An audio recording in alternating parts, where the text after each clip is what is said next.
Je suis Alice Brenon, je suis doctorante en codirection entre les laboratoires ICAR et l'IRIS à Lyon. Je suis Ludovic Moncla, je suis maître de conférence en informatique à l'INSA de Lyon et chercheur au laboratoire l'IRIS à Lyon.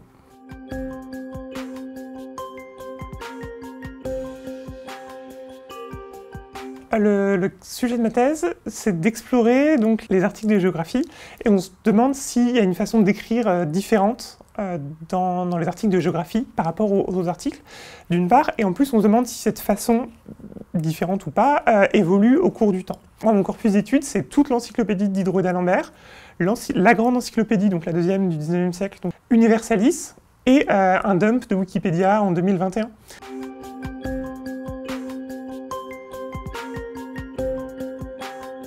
Alors jusqu'ici, j'utilise essentiellement deux approches. Une approche plutôt classique, où on fait un étiquetage préalable du texte, et ensuite on fouille les structures syntaxiques à l'aide d'outils de textométrie, et puis d'outils un peu plus avancés comme le lexicoscope. Et d'autre part, j'ai utilisé des librairies de machine learning pour entraîner des réseaux de neurones à spontanément reconnaître des entités nommées dans un texte.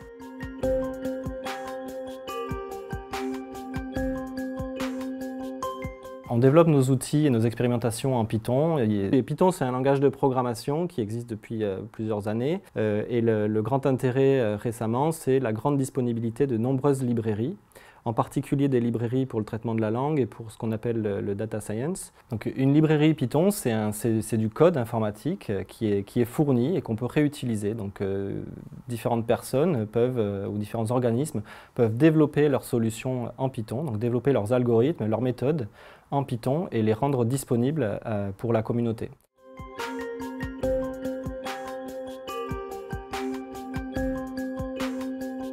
Alors en Python, on a vraiment le choix entre plein d'outils, il faut un peu faire son marché. J'ai pas mal utilisé Stanza et Spacy, et donc bien sûr Perdido qui a été développé par Ludovic Moncla, qui m'encadre en thèse. Et on a aussi un laboratoire partenaire du projet Géode, dont je fais partie, qui développe son propre parseur qui s'appelle House.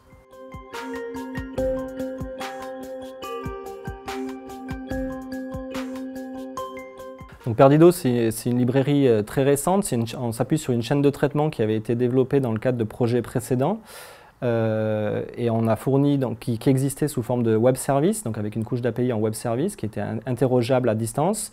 Et ici, cette surcouche, donc cette librairie Perdido, permet d'interroger ces web services de façon transparente, beaucoup plus simple, et surtout fournit tous les outils nécessaires pour afficher les résultats et manipuler ces résultats.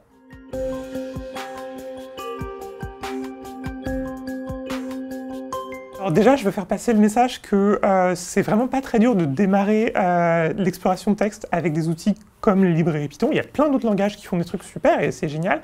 Mais Python, un des avantages, c'est justement la facilité d'accès. Mais ce qu'on va surtout essayer de montrer, c'est aussi les difficultés, ce qui reste à faire, ce qui ne fonctionne pas.